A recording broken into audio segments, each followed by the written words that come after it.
চুমকি চিন্তা নেই, আমি তোমাকে ওই গুন্ডাদের হাতে পড়তে দেব না আর। কিন্তু ম্যাডাম, আপনি এখানে কি করে এলেন? মানে আপনি কি করে জানলেন যে আমরা এখানে রয়েছি? দেখো, আমি আমার তেজের জন্য পৃথিবীর যে কোনো প্রান্তে যেতে রাজি আছি। এবার এবার বলো তো আমার তেজ কোথায়? ম্যাডাম বুঝে গেছেন যে পিচ্চুই ওনার স্বামী।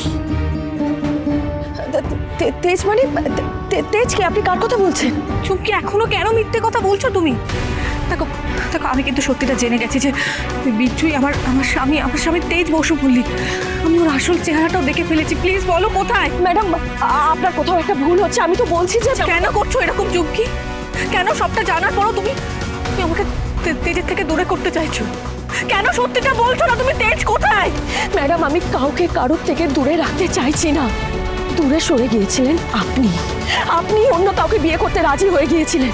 তাহলে এখন আপনার স্বামী বেঁচে আছে কি মরে গেছে সেটা জেনে আপনি কি করবেন? চুমকি, আমি একজন মা।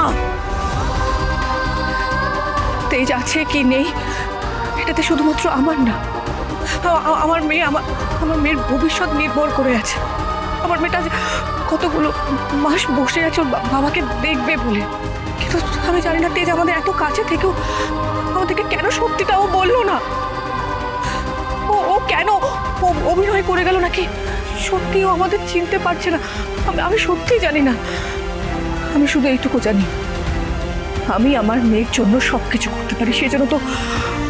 সেজন্য তো আমি বোঝাপড়া করেছিলাম যাতে আমার মেয়েকে আমার কাছে রাখতে পারি। সেই জন্য ওই বিয়েতে রাজিও হয়ে গিয়েছিলাম।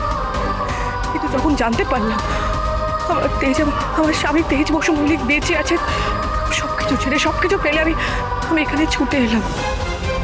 প্লিজ চুমকি, প্লিজ বলে দাও আর তেজকে লুকিয়ে রেখো না। বলে দাও আমার তেজ কোথায়। ম্যাডাম, পিচ্চু কোথায় আছে সেটা জানলে কিন্তু আপনি ওকেই বিপদে ফেলবেন ম্যাডাম।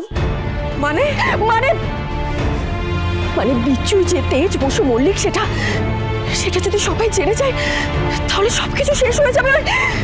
ওই কিংশুক লাইরি বিচ্ছুকে জানে মেরে দেবে। এসব কি বলছো তুমি চুমকি? আমি ঠিকই বলছি ম্যাডাম, আর এটাই সত্যি।